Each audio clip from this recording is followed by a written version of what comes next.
Mulan, the original, is my favorite Disney movie. Mulan, the remake, is not quite that. Now I know there's no real need for me to re-emphasize or re-talk about why the movie is bad. It has been already shat on quite vehemently and consistently. But I think there's a lot of things that people don't really say in their critiques, and that's why I've decided I'm gonna make my own video, considering how much I love the original, and also considering how poorly handled and poorly made the remake is in comparison. Now I know that the remake and the original have very different goals, and they don't really want to relate to each other beyond just the name, but I generally believe what we lost in the remake from the original is very important to mention and to explain. On top of that, I believe that the original is highly underrated. As much as people love it, and everybody does, nobody really knows why they love it, and I want to give people reasons to mention when they say they love Mulan. The real Mulan, that is. So for this review, what I'm gonna do is go chronologically, similarly to what I did in my Coco review. The reason it'll work better here is because in this movie, chronologically, there's a lot of problems, even from the beginning, even from the start, and we'll see them as we start going. See, told you there'd be mistakes from the beginning. Let's see how the original opened its movie.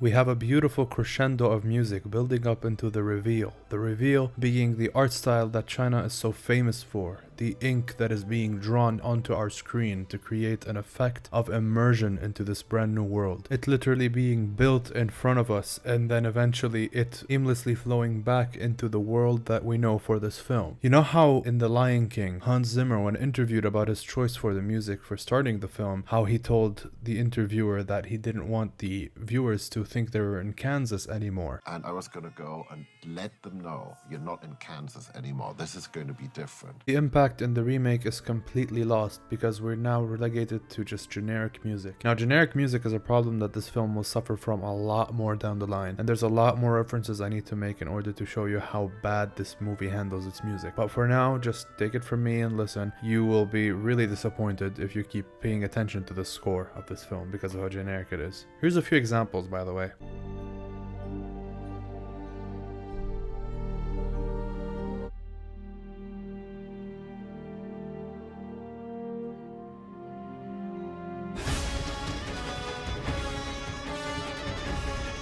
And the only part that is even remotely memorable is the one where they poached the original song.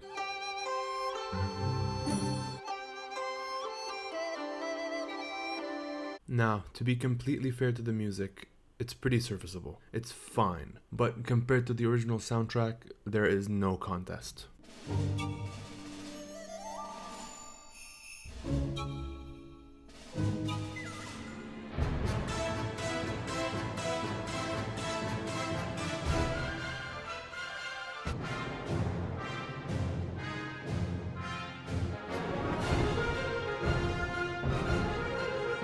And honestly, so many more examples. I genuinely recommend everybody to go and listen to the original score. It's so good. Genuinely really good. And nobody seems to be talking about it for some reason. After we're introduced to the terrible music and the terrible start, the remake starts off with narration. There have been many tales of the great warrior Mulan.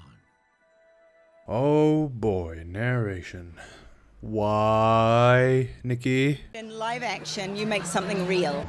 My vision for the live action version of Mulan, which is a huge, very real, epic action adventure movie.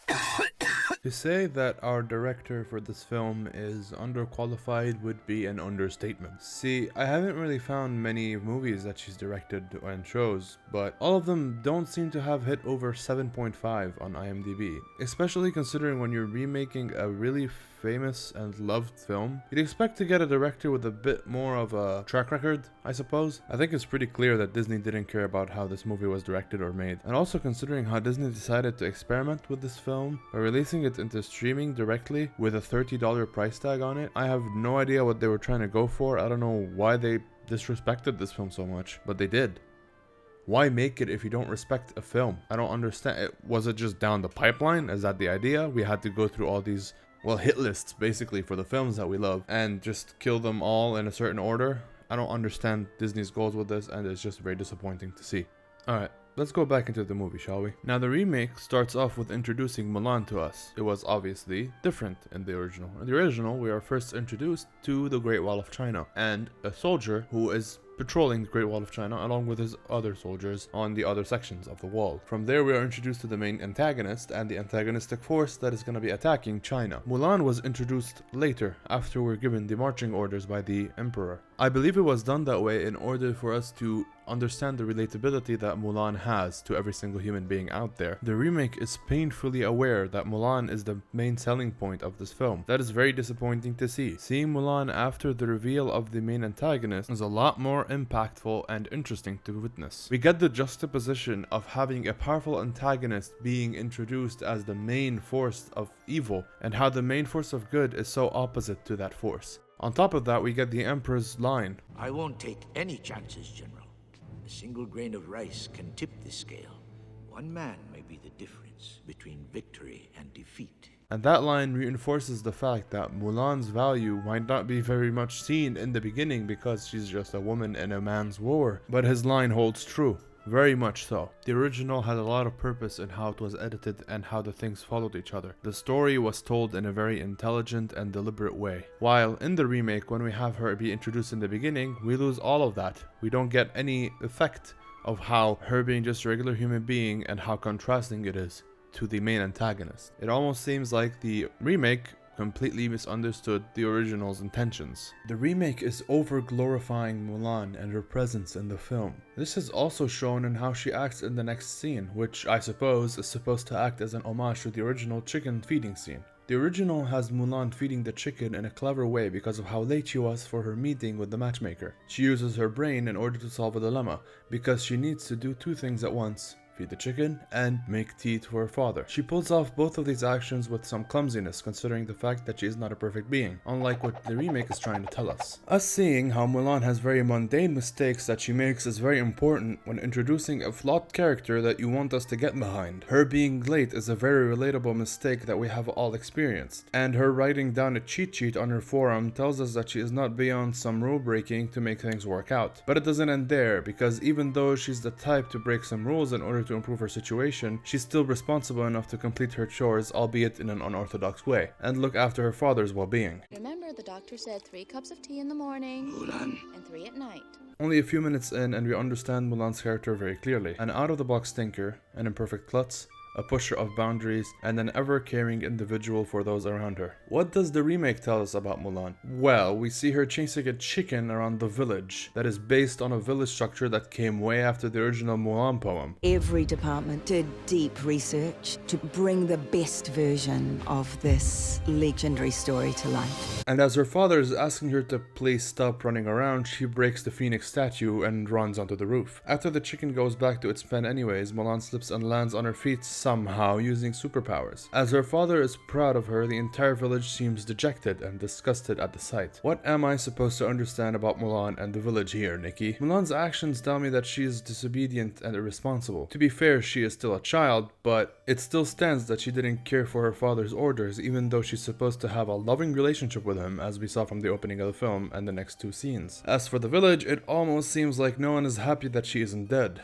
The way Mulan poses tells us that the director wants us to think of this as a triumphant action that shows us Mulan's great abilities. But unfortunately, it also tells us that Mulan could have very easily died here. Her not dying is not considered a blessing by anyone. Her father doesn't care to mention how dangerous the situation was and how she could have been easily hurt or worse. Instead, we get the dumbest grin of, "That's my girl. Your daughter fell several stories, my man. Her landing fine is no reason to go meh, she's okay." On top of that, the village is comprised of assholes. But it seems that Nikki and the writers wants us to think that the village and pretty much all of China would rather see a girl splat and die than to save herself. The original did work on the setting's mentality when it comes to the place of men and women in society, but as impactful as they are to the story, it is quite clear that the film is leveraging these mentalities to tell a story, while in the remake they create a mentality that is utterly nonsensical, and then has the village reaction slapdash in the middle of every scene where Mulan is actually being praised to go, "I told you so." The entire kingdom is in her debt. The original did have Mulan getting bows from the entirety of China, but ultimately what matters to Mulan is her father's well-being, as it has been set up from the beginning. In the remake, the movie desperately wants us to see villains getting their comeuppance for misjudging Mulan. A girl. A woman. That is not to say the original didn't do that, but the antagonist that so heavily represented the old-fashioned mentality of China is a lot more fleshed out, considering he acts like a human being when he is pressed. She's a woman. She'll never be worth anything. Captain, urgent news from the general. We're needed at the front. Now, what is the mentality that the remake pushes to showcase China's sexism? Women are not allowed to use qi. Your chi is strong, Mulan. The chi is for warriors, not daughters. Any woman that does use qi will end up being called a witch and cast out. I'm sorry, but how does that make any sense? As we can see, men are allowed to use qi.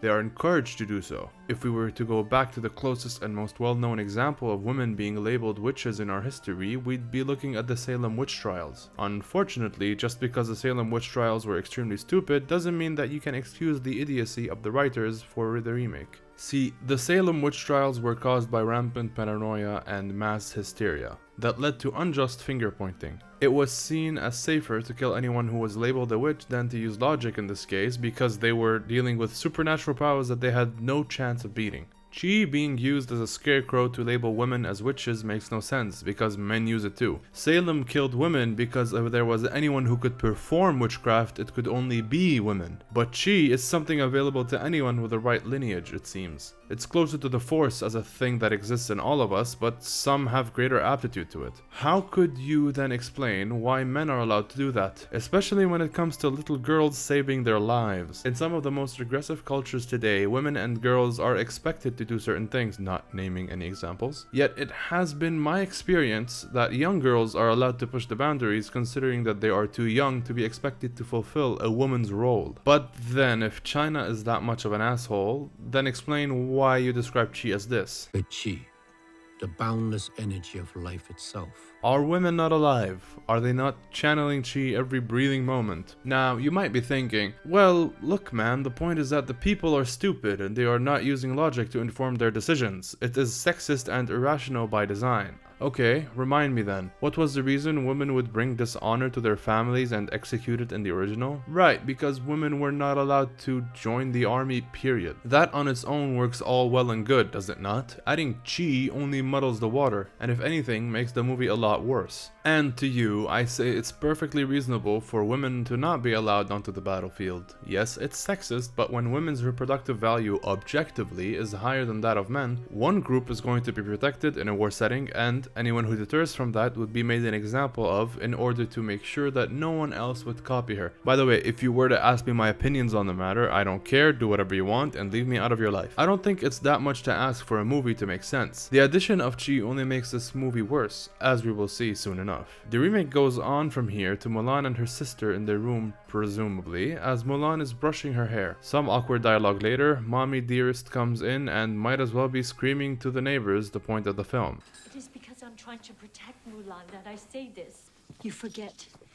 Mulan is a daughter, not a son. I wonder how you can convey this information in a less awkward way. Oh wait, the original did do so. Because the original didn't waste time showing us young Mulan's misadventures. As Mulan is listening to the dialogue, she gets all sad about how she's a disappointment compared to her sister. We then move on from there to Mulan trying to repair the phoenix. Excuse me, did she not realize that she broke the phoenix before she heard that she's not meeting what was expected of her? Why did you make Mulan seem like a completely unempathetic person? What kind of well-adjusted kid destroys property without realizing her mistake? It seems like her repairing the phoenix was not something that she would have done or at least helped in doing unless she was told that she did something wrong. I'm sorry, but no kid who breaks anything doesn't look at their mistake and not feel bad, if not for the property or the owner, for themselves. Characterization is a problem in this film. The writers have no idea what they're doing.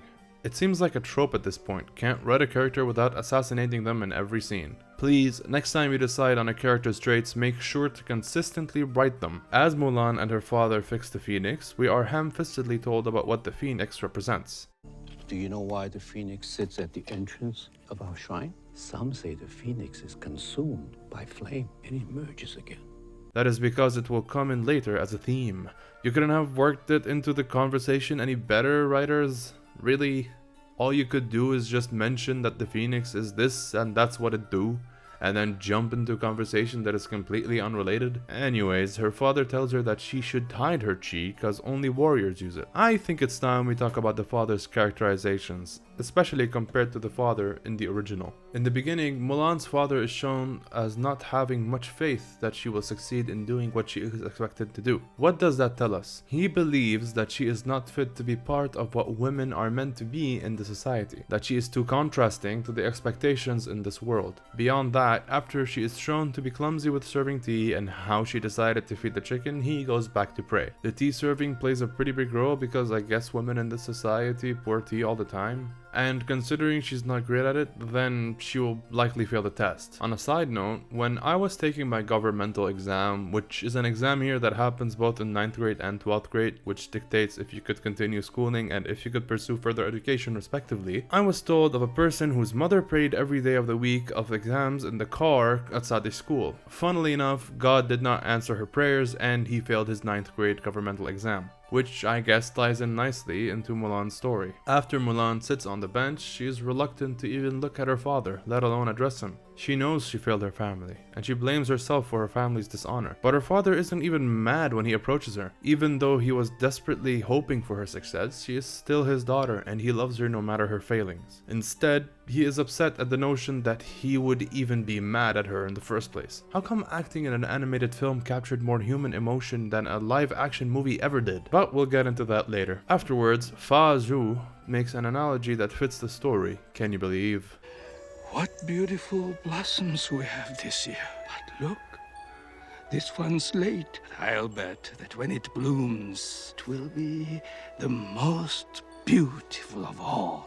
Basically telling her that he believes he will bring her family honor regardless of any setback. She is then reassured and happy that her father loves her and does not hold the stringent and overly critical beliefs that China does. Now, how does the father character differ between the films? Unfortunately for the film, I have no reason to believe that Mulan's father loves her for her existence. If he did, he would be extremely stressed at the sight of his daughter falling from the roof, and her landing fine would not change his emotional reaction. On top of that, he has another daughter, which he might as well not be able to see, considering that he never indulges her existence. We never see the two talk at all. If you want me to believe that he loves both his daughters no matter what, you could have at least shown us a scene where he sits with both of them and talks, or plays, or something. This is made doubly problematic because the movie is quite longer than the original and spends so much of its runtime wasting our time with nonsense. Mulan's sister is absolutely useless in the movie, and so I won't even look up her name to put it in this review because the writers don't give her the courtesy of being a real character. This leads me to believe that Mulan is the favorite of the two in the father's eyes. Why? Well, considering that he never told his daughter not to use chi for her own safety and that he is never stricken with worry when she is in a life or death scenario, he might as well like her only for her gift of chi.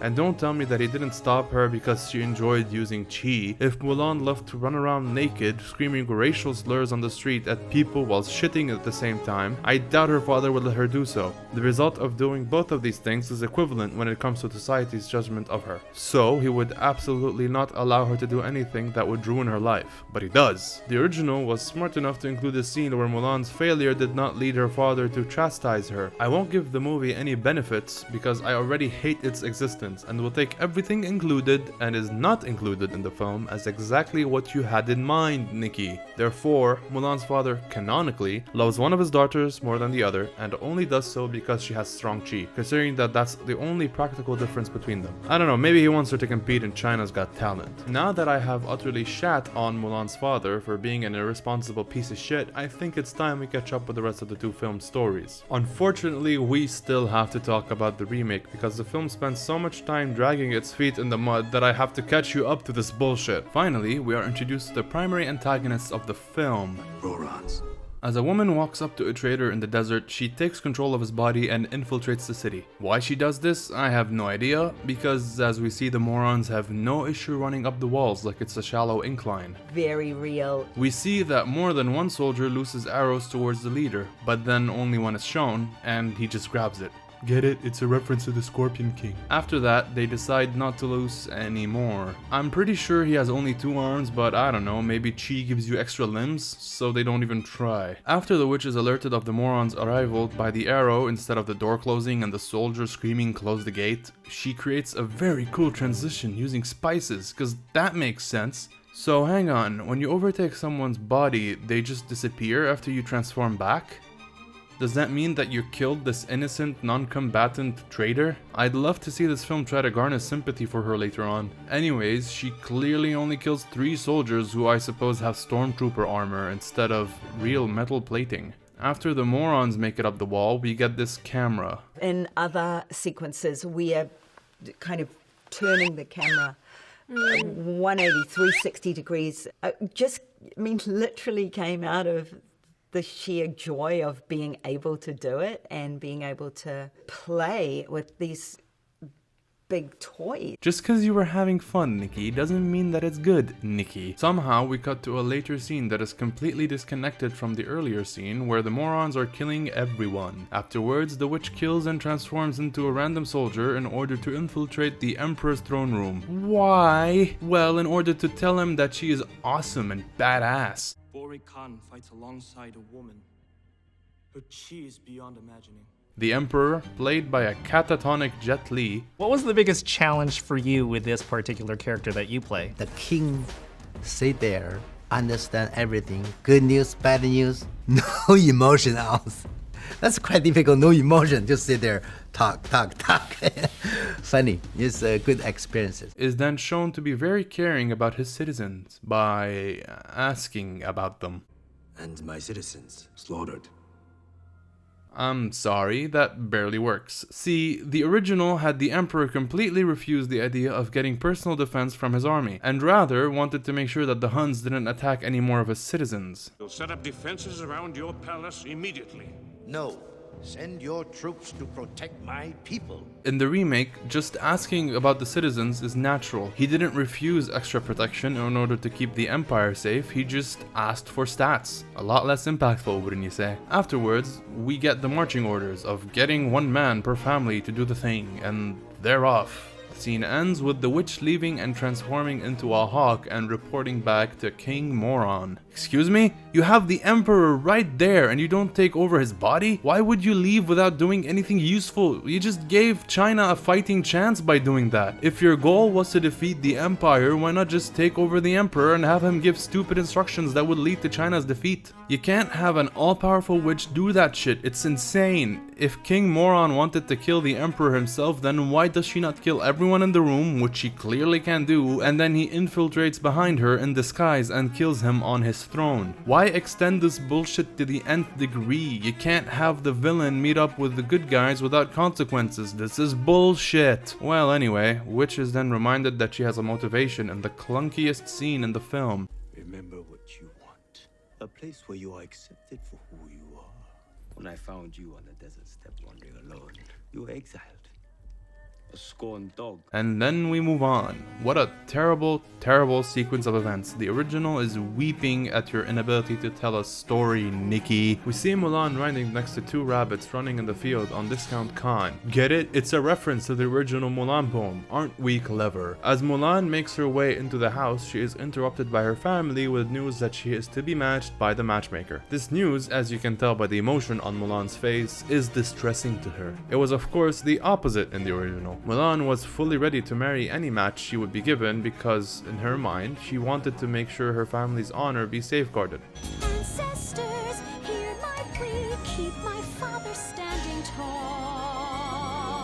In this context, although unfair and borderline barbaric, Mulan can be seen as a caring and kind individual willing to make sacrifices for the greater good, as it were. See, original Mulan understood that sacrifices had to be made in order to keep honor for the family, something that, although she doesn't value personally, will do for her father, considering that her father sacrificed so much for her honor and his family. Mulan understood that men were sent to die and get maimed on the battlefield, just like her father, and that if they are expected to do that, the least she could do is comply with this unreasonable but comparatively kinder sacrifice. After the completely soulless makeover scene, which was better handled and delivered in the originals thanks to the song and the comedy in the sequence, Mulan goes to the matchmaker and is tested for her viability as a good wife. This scene is painful to watch, especially in comparison to the original. The original had comedy, it was funny, and the sequence of events made sense. In the remake, we just have a surprise spider come into the scene. I truly believe that if Mulan's sister has any role in the film, it is to freak out at the spider and nothing more. It is the only thing she does that has any impact on the story. Why is she and the mother in the scene? The original specifically had every woman go in alone in order to be tested. The remake had to include the family inside in order to create drama so that Mulan could fail her test. The way she fails, by the way, is embarrassingly bad. What part of chi makes you a professional circus performer? Very real. Anyways, she drops the tea set cause her hair falls on her head. Somehow her being able to see is necessary to not move. Regardless, why does Mulan not tell the matchmaker that there's a spider under the teapot? In the original, Mulan was not allowed to speak at all. And silent. Other than to recite the final admonition, while in the remake, Mulan is encouraged to answer the matchmaker's questions. Is something wrong? No, Madame Matchmaker. Yes, I understand. But I think the teapot should remain where it is. Move for the teapot. But for some reason, Mulan refuses to give the honest answer that there's a dang spider in the room. Considering how she reacts after the spider is released, she would have agreed to keep the teapot in its place. Very real. Why did the matchmaker fail her for trying to save the tea set that she herself flung into the air? If anybody helped Mulan, the tea set could have been saved. Oh, what? She failed because she used chi, huh? I'm sorry for not taking this point seriously. How does a woman that has never used chi know what it looks like? And either way, wouldn't it be more logical to assume that Mulan is a hobbyist circus performer rather than a force user? Obviously, the original handles the scene way better. In the original, Mulan fails because she cares too much about the matchmaker's well-being. Her allowing the matchmaker to drink the tea with cricket in the cup would have increased her chances of passing because the matchmaker could have not noticed the cricket. Instead, she couldn't allow her to drink contaminated tea. In the remake, the matchmaker goes from appreciating Mulan's behavior to hysterical over a fucking spider to unreasonably angry at a problem she caused by being a moron. In the original, the matchmaker had good reason to fail Mulan because Mulan was insisting on helping the matchmaker and because she inadvertently hurt her. The matchmaker had no idea about the cricket, and if Mulan told her about the cricket, the matchmaker would assume that Mulan put it in the tea on purpose because Mulan has an empty cage attached to her ass. The original designed this scene in order to make Mulan's failure unfair while remaining logical from the matchmaker's perspective. But why would I expect a writer to be able to write? After Mulan fails to impress the matchmaker, she goes back home and is unable to face her father. We get a beautiful scene where Mulan sings about her displeasure at the situation. The song in question is Reflection, the most popular song in the film.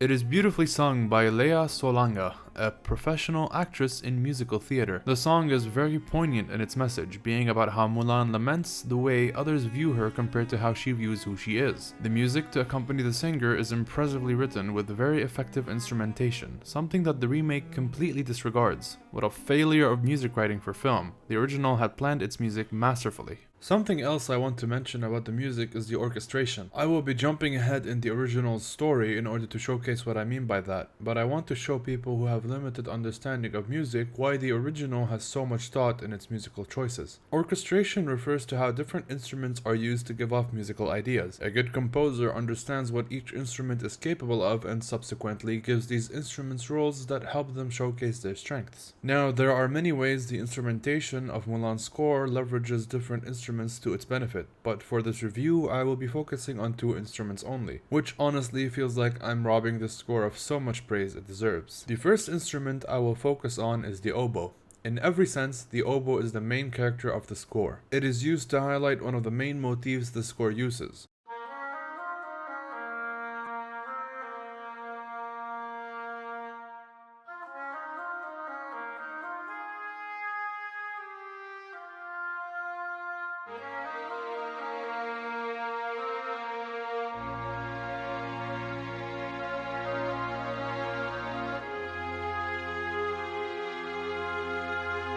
By the way, a motif is in general a melody that is very recognizable. When it comes to movie scores, it's easy to highlight them because they are very predictable and repeated. Some examples include the Miles Morales theme from Spider-Verse,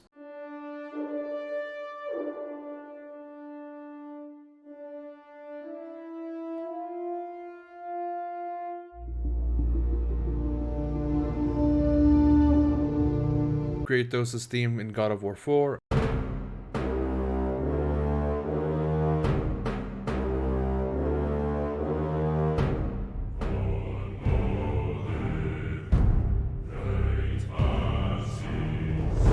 and Mulan's. This motif comes back using different orchestrations, but they are used in different contexts. Now, I need you to accept what I say here. Female Mulan is the oboe. She is fully represented by this instrument.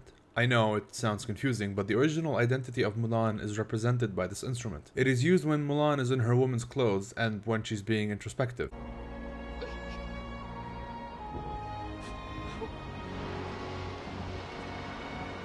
Even when she is discovered, the next scene that follows is the oboe right on cue.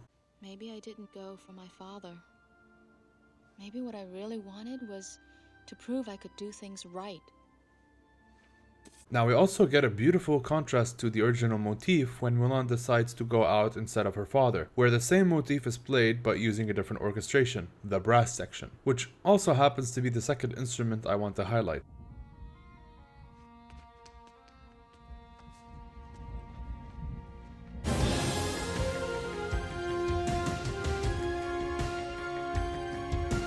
The brass section is used to reflect men, it being a strong instrument with lots of resonance that is used in real life for marching band and military maneuvers, allows them to fit in our mind very clearly as a more masculine set of instruments. The first time Mulan's theme is played when she transforms herself, it is played using French horns. On top of that, every time the main antagonists are being shown, they are accompanied by brass instruments. None of this is done randomly. Matthew Wilder knocked it out of the park with his amazing score for this film. I know that the score and the songs for Lion King are great, and it definitely deserves praise for what it is, but Mulan's score and songs are, in my view, a gold standard of what movies can achieve with enough talent and careful planning. It is a pity that no one seems to talk about anything beyond the 3 songs this movie are famous for. What the original score has is personality. That's what's missing. Mulan's 2020 score doesn't say anything. It doesn't tell us anything about the movie. It doesn't give the movie any personality. A good score, generally speaking, is always highlighted because it gives this movie its personality. When you hear it, you know it's from this movie.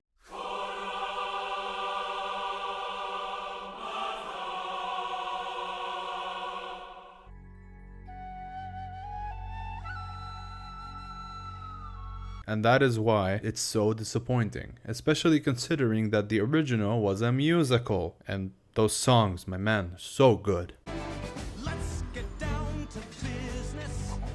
Moving on, the original takes us to this aforementioned scene, and then Fa Zhu hears drums in the distance. Focus on his facial expressions, they are very powerfully introducing to us what is coming next. He knows those drums very well, and they never bring good news. After Mulan is directed to the top of the wall to see what is going on, the citizens of the village learn about the invasion. One by one, as they are called, each family gives away one man to fight for China. When the Fa family is called, Mulan is distraught at the news. But Fa Zhu gives away his cane to show strength, even though he can't help limping. Shifu doesn't care to ask him if he has anyone to serve in his place, because Shifu is being developed as a character, something the remake completely avoids. Mulan, unable to hide anymore, jumps out to save her father from his fate, but as Shifu orders her to silence, and her father shames her and blames her for his dishonor, she resigns herself back and allows her father to proceed. As the town laments Fa Zhu's destiny, he walks back with strength to his home, refusing his cane. Before I mention how this scene is butchered in the remake, let me tell you why this scene is absolutely genius. Fa Zhu's reaction to the drums and the arrival of the Imperial orders tells us a lot of what this world is like.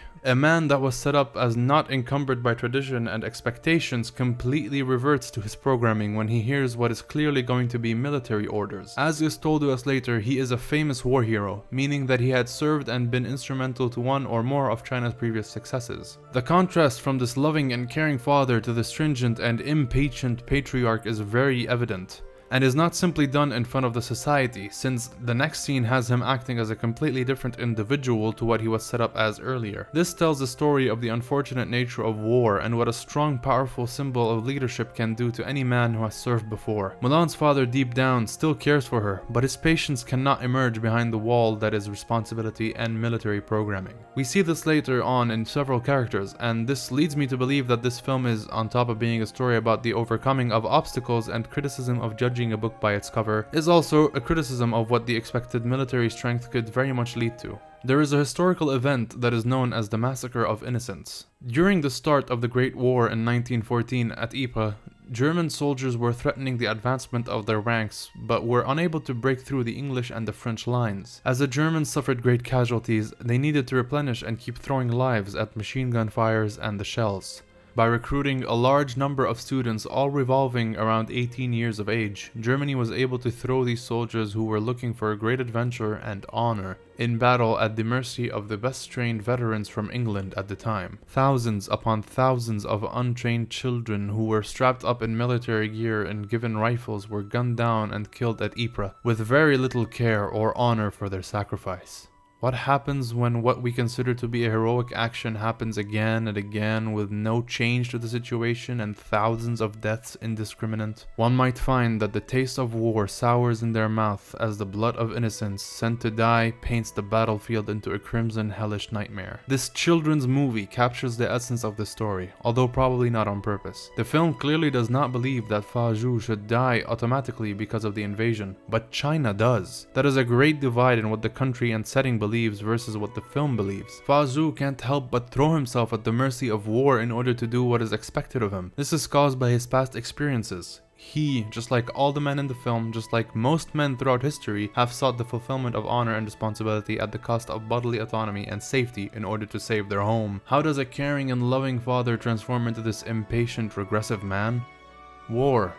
Military programming. There's a reason why drill sergeants scream their heads off during training. The men and women serving have to be broken down and rebuilt by the military into a cold killing machine that runs efficiently and with reckless abandon. We were beaten over the head by the Great War with the fact that no man, no human can take non-stop bombardment. And so we make you ready to do so by the overstimulation of ear-bleeding screams and chaos. But to be able to carry this terrible burden, a part of you must be lost. And as Fa Zhu had garnered and built up this loving and caring personality, it is completely ripped from him right at the sound of fucking drums. It is brilliant. The story very responsibly tackles what is essentially a side note in all fairness. The great writing and animation allows us to subtly take in this information and chew it over in our heads. That is honestly Mulan's greatest strength in my view, the subtle hint at a deeper theme that is not shoved in our faces. You could say that I'm reading too deeply into the film, but there's a lot of evidence that makes my points for me, and I will be highlighting them as I continue this review, and at most, if the film never wanted to make the point I mentioned, it doesn't matter.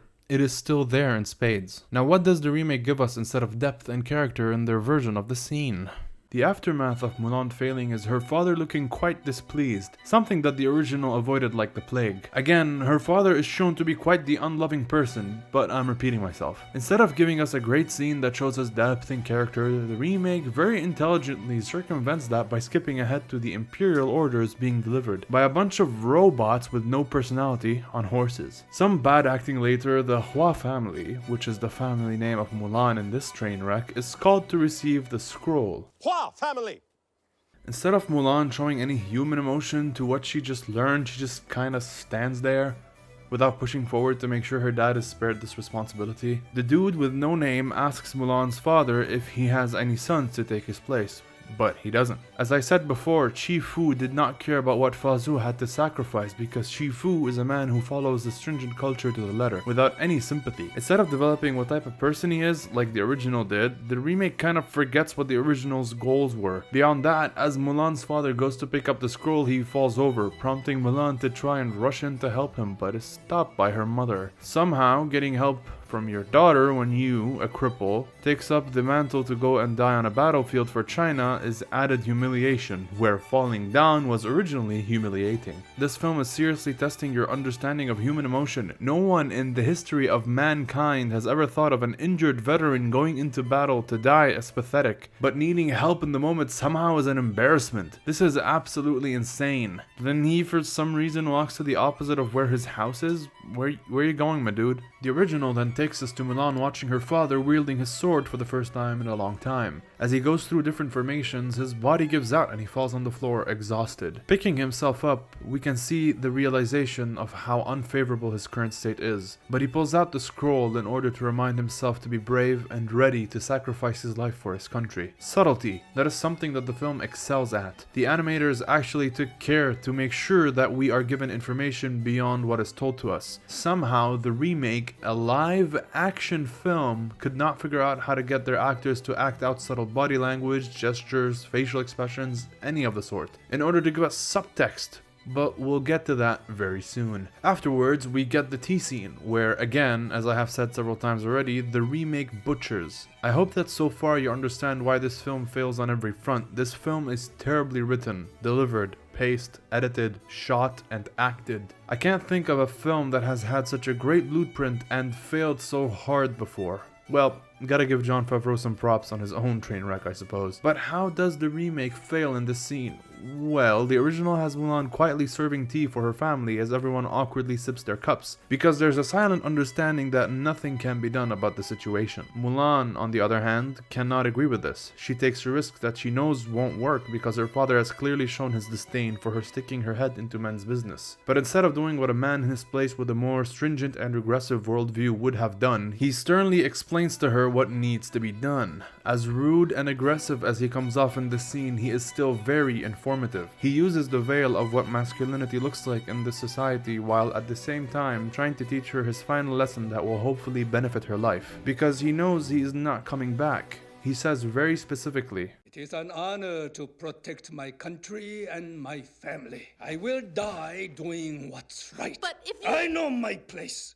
It is time you learned yours." Basically reinforcing how honor is earned in this society, teaching her that to do what is right is a sacrifice that she needs to make just like he is, and that she should finally just accept her situation and even act as a different human being, because at the end of the day, in his mind, what can she do other than be a viable wife? His words clearly are meant to guide her, but in his final moments, he can't exactly break out of his military programming now that he is ready to die for his country. As Mulan realizes how all is lost and that she can't get through to him, she runs outside for the rest of the night because she can't bear the idea of going to bed, since when she wakes up, her father would be gone, most likely forever. As she watches her father have his final conversation with his wife, who even though has tried to put on a brave face, cannot keep it up, the camera closes up to Mulan's eyes as she makes a decision. Now, what did the amazing remake do? Well, the remake starts off with the tea scene, but for some reason, the mother of all people actually starts off with protesting the father's decision. Why? The point was that everyone except Mulan would stand alongside tradition and obligation. Wasn't she the one that reminded her husband that Mulan should be less jumpy flippy? Why are we assassinating our characters so consistently, Nikki? Afterwards, Mulan starts protesting herself, but her father cuts her off with the most uninspired answer he could give. I am the father.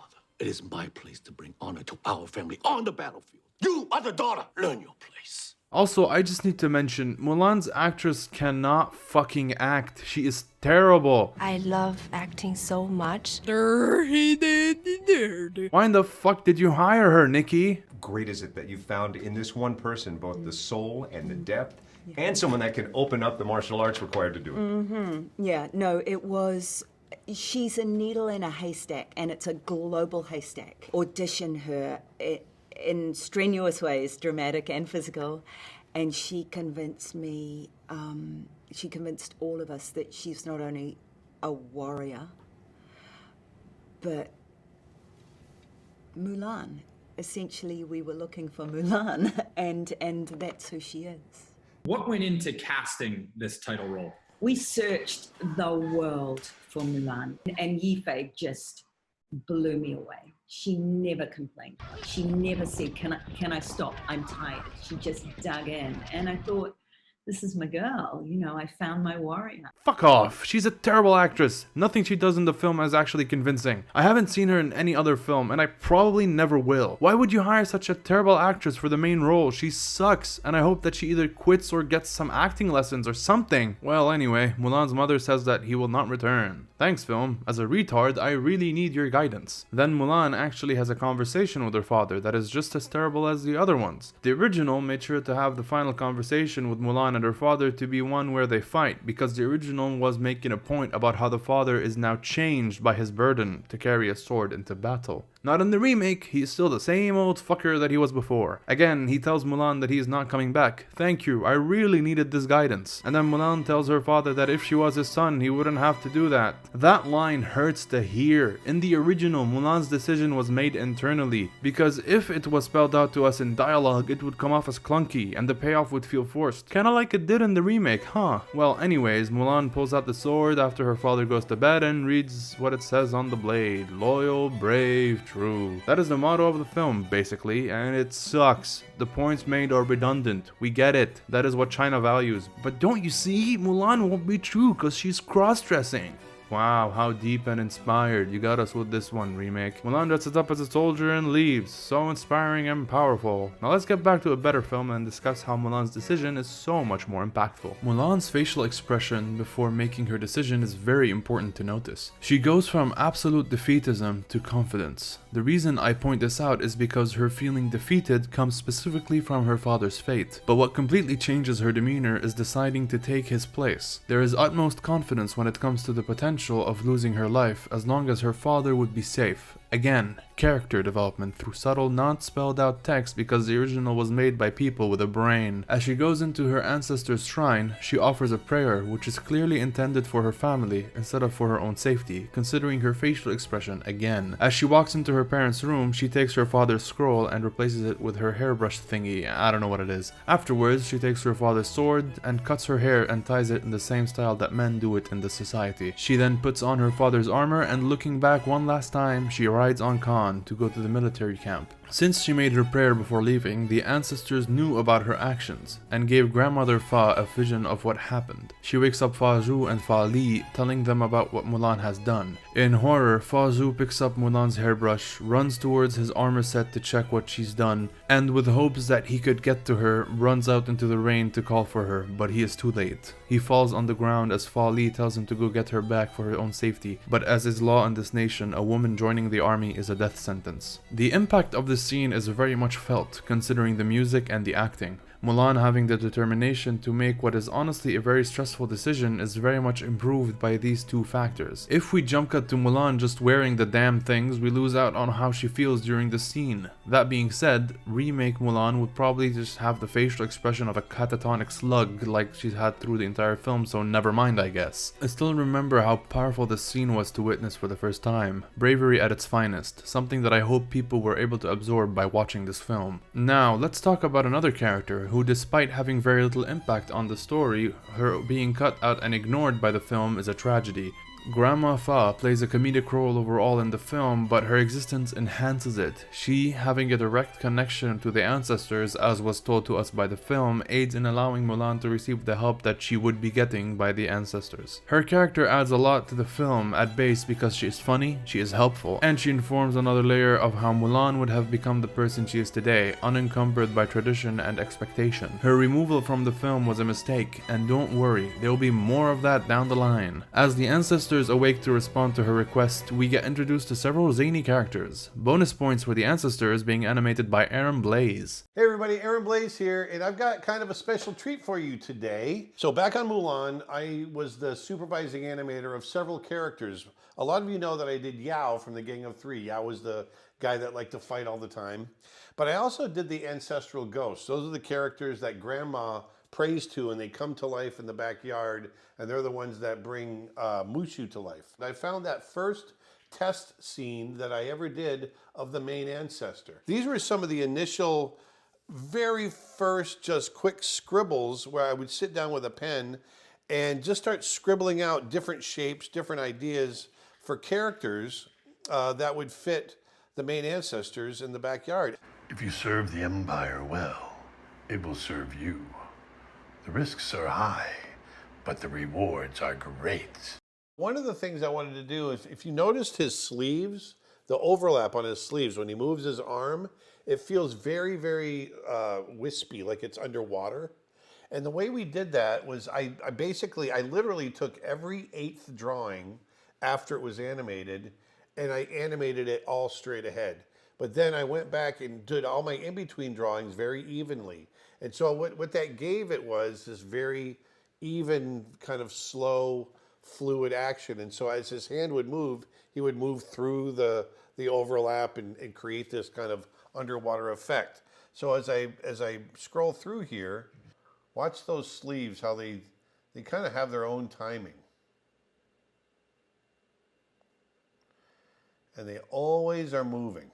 This is where the most criminally cut character gets introduced, Mushu, the demoted guardian. He tries to act the part of the guardian at first, hoping that the elder ancestor would have either forgotten his demotion, considering how little time they spent awakened, or that the ancestor allows him to serve the role of a guardian. Mushu had previously failed one of the ancestors by getting him killed, and thus all that Mushu wants was another chance at doing what he was meant to do. Instead, the ancestors decide to send the Great Stone Dragon to aid Mulan in her return. This is where the movie gets its first pretty big flaw. Oh yeah, if you thought the original Mulan was flawless, you're in for a surprise. Mulan actually has a number of flaws, and I will be going through them one by one as we reach them. I still love the film regardless of its shortcomings, but to remain consistent, I will be criticizing this film when it deserves to be criticized. Why does the Great Stone Dragon not awaken at the request of Mushu? The ancestors were very sure that Mushu could do that, yet he doesn't wake up. Clearly, if the Great Stone Dragon had awakened, then the movie would be very different, but it's still a flaw in the film, and the writers should have given us a better reason than fuck it, he doesn't wake up and Mushu effectively kills him. Another flaw is, how does the ancestor believe Mushu puppeteering his head? Why would that work at all? Well, regardless, Mushu and Kriki together follow Mulan into the army camp, and the film continues. Now, what does the remake do? Well, Mulan's father gives one of the weakest line deliveries in the film. My sword! My armor! It's gone! My sword! My armor! Instead of seeing any emotion and desperation on the family's part, they just kinda stand there and deliver worse versions of the lines that were delivered in the original. The northern invaders will kill her. If I expose her light, our own people will kill her. You must go after her. She could be killed. If I reveal her, she will be. Afterwards, Mulan's father prays for the ancestors and the Phoenix, which will be replacement Mushu in this dang film. We get a drawn-out scene where the father speaks some bullshit about how she was too protected about the world of men and the dangers of war. Excuse me? How in the hell would Mulan of all people not know the price of war? She has her father right there with an injury to prove his sacrifice. She also knows that he would not be coming back if he were to go to war, which means she knows that wars kill people. What are you trying to say, you senile old man? Well, anyways, for some reason Mulan travels the entire continent of Asia before making it to camp. Do you think we're lost? I don't know, Mulan, where the fuck are you right now? If you can't answer the question, you might be a tad lost, I suppose. Well, the Phoenix arrives what seems to be like 3 days after Mulan asks for her help, because ancestral phoenixes only work on business days, I suppose, and she leads her to camp, because obviously phoenixes have a Google Maps extension or some shit. The Phoenix. The Phoenix. And we get to camp. Now let's go back to the original because I'm already sick of this crap. We cut to a burning village in the distance and then pan over to the Han army, informing us that they were the ones who destroyed it. As they ride forward, the leader Shan Yu halts the army's progression and sends out soldiers who capture 2 imperial soldiers who were scouting the Han army progression. Here we are told of Shan Yu's reason for leading this attack, being China's building of its wall. Considering it as a challenge, he took it upon himself to prove to China that their wall is no match for the Han army's strength. This is what we call a pretty thin motivation. There's no shades of grey when it comes to the villains in the original compared to the remake, where Bori Khan and the other heads of the army wanted revenge for what China had done to them. Now this added complexity to the villains would be a welcome change if the villains weren't so illogical in their abilities and treated as absolutely evil. The original made it clear that the Huns were nothing but evil, there's nothing redeeming about them, and their motivation is one that reinforces their bloodlust. But the remake doesn't realize how adding further motivation that makes the Huns seem more sympathetic should change the way the story treats them. Why would I stand by China if the motivation of Bori Khan is one of avenging his father's death when the Emperor proudly proclaims that he killed him? I don't know the context of that kill. It could have been in cold blood, and thus the Emperor would be getting what he deserves. This is a problem that stems from having the original inform our loyalties before even learning about the characters and the events. Your story is so different though that you need to inform us why one group is bad and why the other group is good. Yes, attacking innocent villages is wrong, but how did the current Emperor get to Bori Khan Sr.? Considering that he is a memorable kill to the Emperor and his son's rank, the only way to get to him is through a bunch of civilians and soldiers. I mean, it is clearly stated China took their land, defeated them in war, and killed their leader. I will give you revenge for the land we lost to the Empire, for the shame of the last war, for my father who the Emperor killed. The movie states that they want revenge, but from their perspective it's closer to justice if you ask me. I'm not against giving our villains complexity. That would honestly make most movies better in my view, but when you want us to feel happy at their demise, why add a layer of injustice that the heroes committed? Especially since the film does not explore any moral complexity in the story, yet still tries to plant seeds. If you ask me, that is a clear sign of incompetence when it comes to writing. The remake tried to make a more mature story where the good guys are not necessarily all good, yet fails at fully committing to it and still massacres in droves the original victims of this war. Yet another sign of pathetic writing. The original goes on to introduce Mushu to Mulan, where he states that he was sent by her ancestors to help her assimilate and become a great soldier, only it's for his own gain. As Mulan enters the camp in a hilarious fashion, thanks to Mushu's great instruction, she laments having to be this close to us gross men. She then is told to punch Yao, my favorite of the Gang of Three, and also animated by Aaron Blaise, and slap him on the ass. He threatens to hit her, but Chen Po, my second favorite of the three, calms him down. As Yao insults Mulan and turns away, Mushu drags Mulan back into the fight, and Mulan runs away, only causing further problems for herself. We then shift focus onto Shifu, as Mulan is being approached by pretty much the whole camp looking for a fight. This was all pretty great and funny. The main message that is being given to us is that Mulan has no idea how to deal with being treated as a man and ends up causing a mess of things. It very efficiently introduces to us the Gang of Three and how uninformed and quick to anger Mushu is. Quick, digestible, funny, and effective. A great way to show us a setting's mentality. The remake, on the other end of the bell curve, has Mulan join a bunch of other soldiers in a line. I'm Cricket. My mother says I was born under an auspicious moon. That is why my mother says I'm a good luck charm. This Cricket's a lucky one!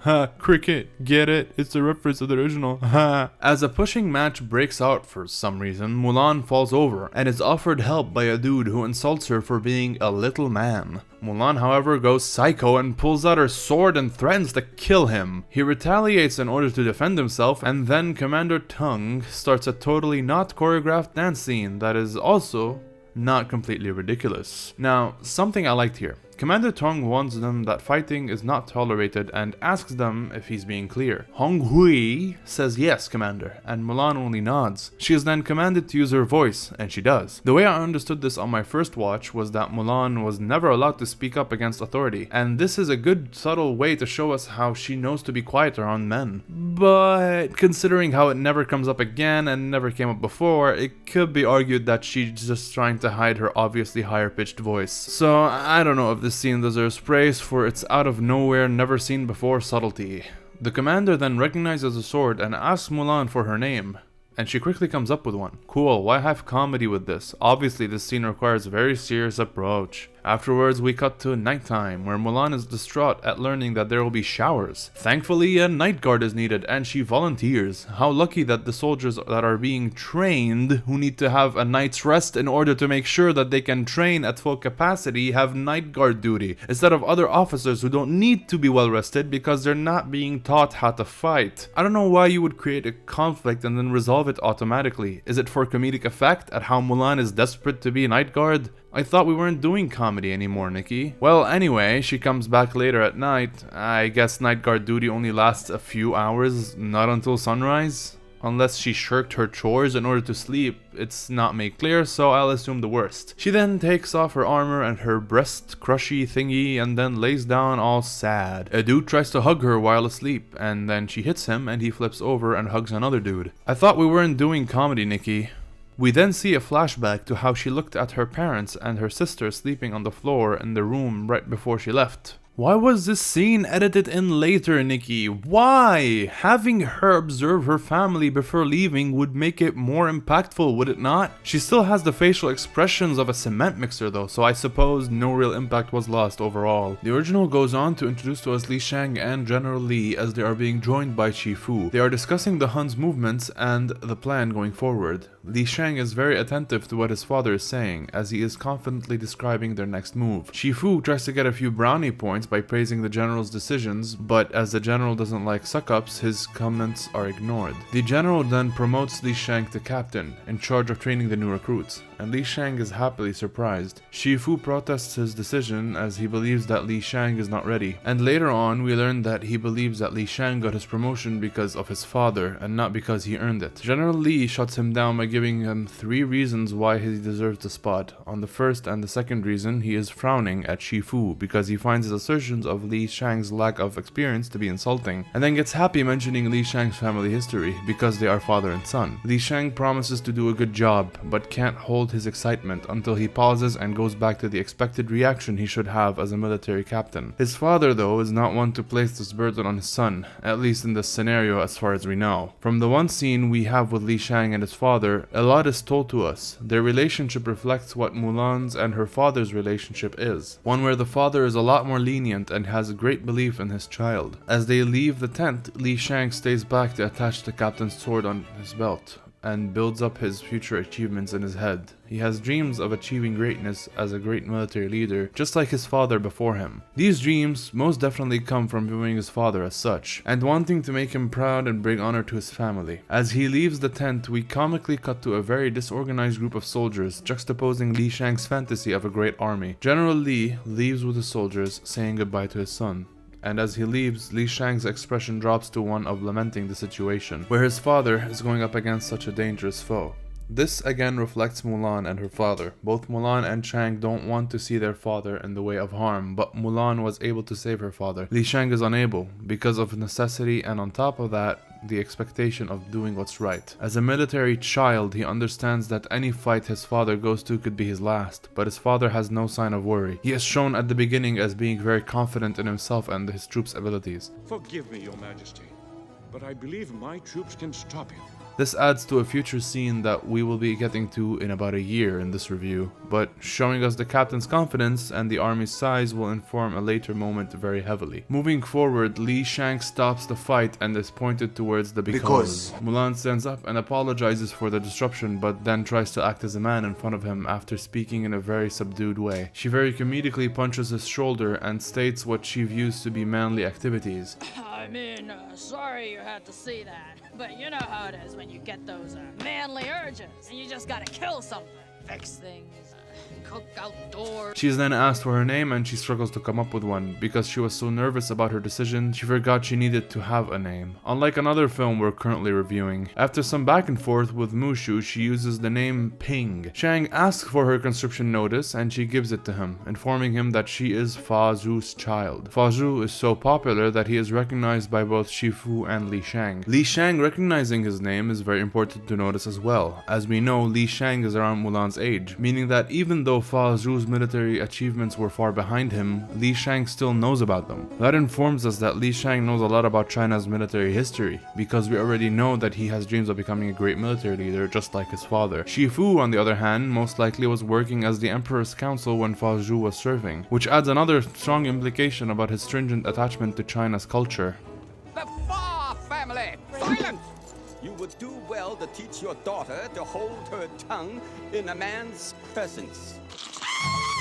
Him knowing his achievements most likely when they happened, and him still expecting him to die on the battlefield signifies how much he believes in the setting's mentality. Moving on, Li Shang gives a punishment to the soldiers and blames Mulan for it, causing the other soldiers to seriously dislike her, but Mushu still blames her. As funny as it is, it's very informed because, as we've seen before, Mushu never blames himself or see any faults in his actions, even though one of the people he was supposed to help died from his poor judgment. Your misguidance led Fatang to disaster. Yeah, thanks a lot. And your point is? Character consistency. Something that we've lost in the last few years. We skip ahead to the morning, where we see Mulan's tent is far away from the other soldiers for good reason. Her tent is also very poorly made, because it is safe to assume that she never made one before, compared to the other men. Afterwards, Mushu wakes her up, and after some funny dialogue, she leaves to get her first day of training. Now back to the crappy one. In the morning, the general gives the rules to the soldiers. Stealing, penalty. Death. Desertion, penalty. Death. Bring women into camp or consorting with women in any way. Penalty. Death. There's something pretty comical about a person saying that consorting with any women at all for any reason is punishable by death. What if you needed to help a woman getting robbed outside the camp for whatever reason? Death. I think you need to rethink your rules, bro. We're going to make men out of every single one of you. This is the most annoying reference you could have made. Absolutely soulless. Afterwards, we get a training montage where Dancer Dude puts on a cool show that will definitely help you in fighting. And then we see the rest of the soldiers doing some training, I suppose. We have them also dancing around with swords. We have them trying to loose arrows into a dummy. Fire! Somehow General Big Boss thinks you fire arrows, okay. And then we're given the challenge that this movie puts on everyone where no one can beat it. Carry water buckets up a hill with your arms stretched out. That is a very silly test because there's no way to outsmart this test without cheating. Compared to the original, how in the hell is Mulan supposed to beat this challenge as a statistically weaker person? The way she does it is quite the surprise, but we will see soon enough. Afterwards, one of the soldiers tries to cheat the test but is caught and expelled. Why? Dishonesty, penalty, expulsion. I know the dumb rules say so, but you're fighting an enemy that you have been losing to thus far. You need every soldier you can get, genius. A single grain of rice can tip the scale. One man may be the difference between victory and defeat.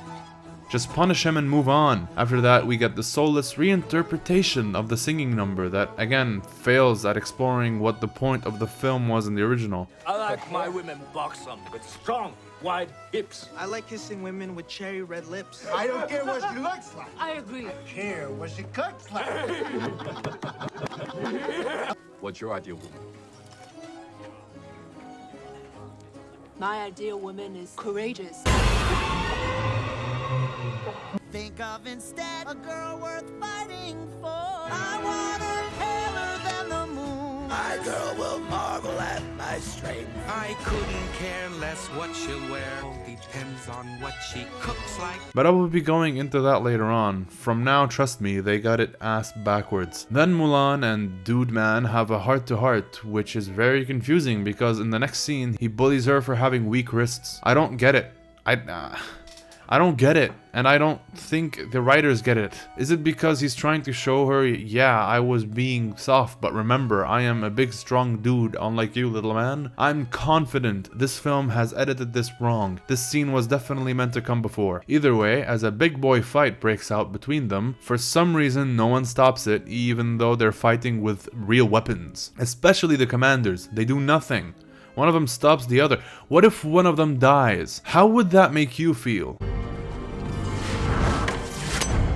So one question, Mulan, what would have happened if he didn't move out of the way? Didn't think about that, did you? This is a lens called a Petzval lens. It really kind of radically softens the outside, bringing all your focus into the inside of the frame. Yeah, it also looks extremely nauseating because of how little you allow us to focus on it. It is only used in limited shots and gives the viewer a very hazy view of what is in their peripherals. A lens like this could add a lot of emphasis to a shot, but all you manage to do is make me feel sick. It is also very mechanical. It is only used during moments of chi. If it instead flowed from one lens to another somehow, maybe by adding the effect in post, it would have made more of an impact. compared to it just being used in less than a second shots. Well, either way, right after Mulan almost skewers one of her own teammates, everyone is happy to have her do that. For some reason, she thinks that her doing this disguised as a man is bad. I thought she was told explicitly that only warriors are allowed to use chi. She is a warrior now in their eyes, isn't she? Is she stupid? Okay, look, we have reached a point in this review where the remake can no longer be considered anything but a poor film. I am repeating myself so much that I think it would be better just to quick fire through the rest of this train wreck and leave the rest of the video praising the original in select moments. To go scene by scene in here is just getting to me, and this video has taken so long to be made in the first place that I'd rather just get this over with. Also, this isn't my job and I have work to do. Mulan is called into the commander's tent and he tells her to use her chi. She does and succeeds in the big test of use your strength to do the thing. Wow, how powerful. I'm sure so many people were inspired by seeing a person use a superpower that doesn't exist in the real world and is something that she never had to train for or master to achieve difficult tasks. The original had Mulan solve a difficult task by using her brain, something that most of us do have, I assume. Jumping forward a bit, we get the scene where the soldiers are screaming the virtues and Mulan can't say true because she's not being that because she's lying about what's between her legs. Not very progressive, Nikki. Mulan goes back to the general and tries to inform him of her lie, but she's cut off because the movie still needs to tell the story. In reality, he would have obviously wanted to hear what she has to say, but he don't care.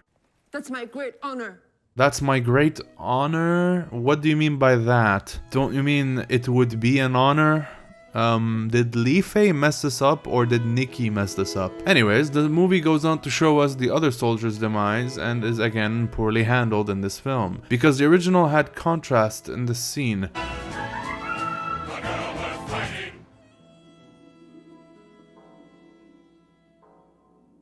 More powerful, no? Anyways, some bad dialogue later, the film picks up pace and has the Chinese army attack the Huns.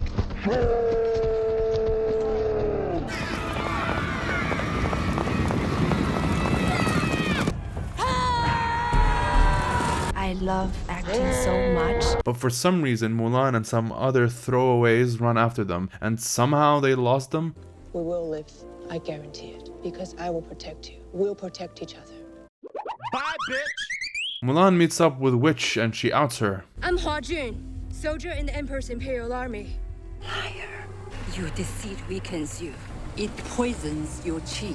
Hang on. So if Mulan's chi is being poisoned here, how did she achieve the water bucket challenge without showcasing her womanness? Basically, how did she become so much stronger without adhering to the three virtues? It is clearly implied that the three virtues are what give you chi powers if the director wants you to have them. So what the hell? Also, another problem, if Mulan needs to uphold the three virtues to be the best chi creature she can be, then let's look at the virtues.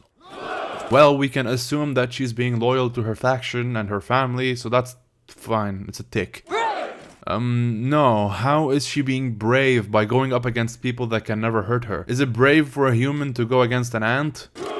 Well, that's not the case, because she was able to use chi in front of other men, even disguised as a man. So that's not true either. And wait, let's apply the same thing to the witch. Is she loyal? No, not even close. She's not loyal to anyone or anything. Brave? Again, no, she can never be hurt by anything unless she allows it to be. So no, she's not brave either. True? Again, no, because the end of the film tells us that she's a very kind person, and so her killing innocents and the weaker soldiers is out of character. So how does the witch have any powers at all? This is confusing. To the three pillars of virtue. The enemy possesses none of these, and therefore can be defeated. Remember this.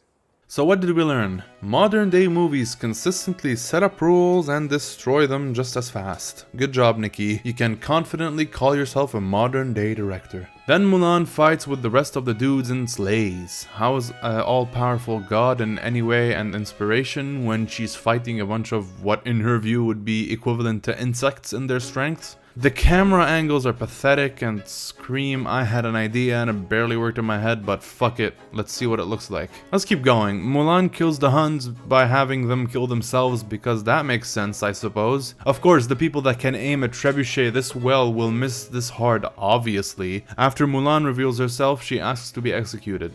Why? I don't know, whatever. And then she leaves and then Witch tells Mulan her sad story. Yes, Nikki, I feel so bad for a bitch that killed innocents for her her own gain. But why is she here? Why is Mulan and Witch meeting at all? Well, it's so that Mulan can learn that the Huns are still attacking the city. That is staggeringly pathetic. Mulan then informs the soldiers that bad shit is coming, and for some reason everyone stands by her, even though everyone there should be thinking of her as a witch. The original didn't have witches or chi, so when Mulan uses her brains to save everyone in the army, she is treated as an equal. Hell, she is treated as a superior by the army, because they know that she is capable and because she is the only reason that they're there at all. While in the remake, Mulan should be feared by everyone the second they see her. They would even assume that she and the other witch are in cahoots. Afterwards, we get the big showdown. Let's skip ahead because again, it's lame. What are they attached to exactly? The Emperor still hasn't recovered from his Bell's palsy, and so when the bad dude is being mean, he can't move his face to reply. Afterwards, Big Bad Witch taunts Bad Man, and then as he tries to kill Mulan, she kills herself. Wow, the most powerful creature in the universe can't figure out a way to save Mulan other than suicide. Now feel bad for her, you better feel bad. I love acting so much. Moving on, Mulan moves up there. She fights Loser Man, then throws her sword into molten lava because it's hurting her wrists, and she doesn't want it to weigh down on her belt. I love acting so much. And then after this epic shot,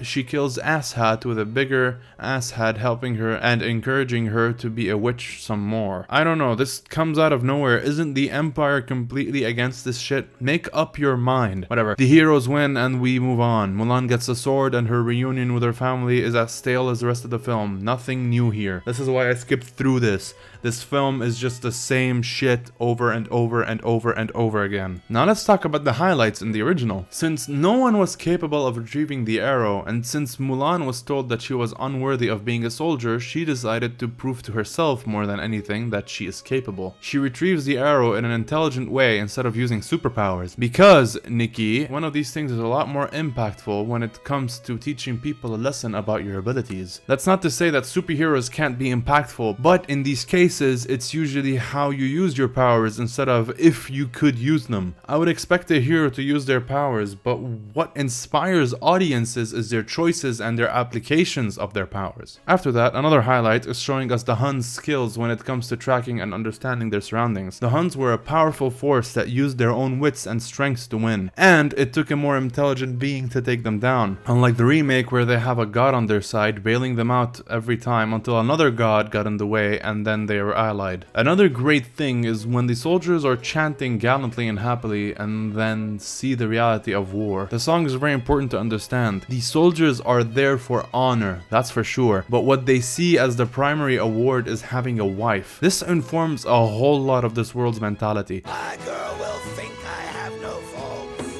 that I'm a major find.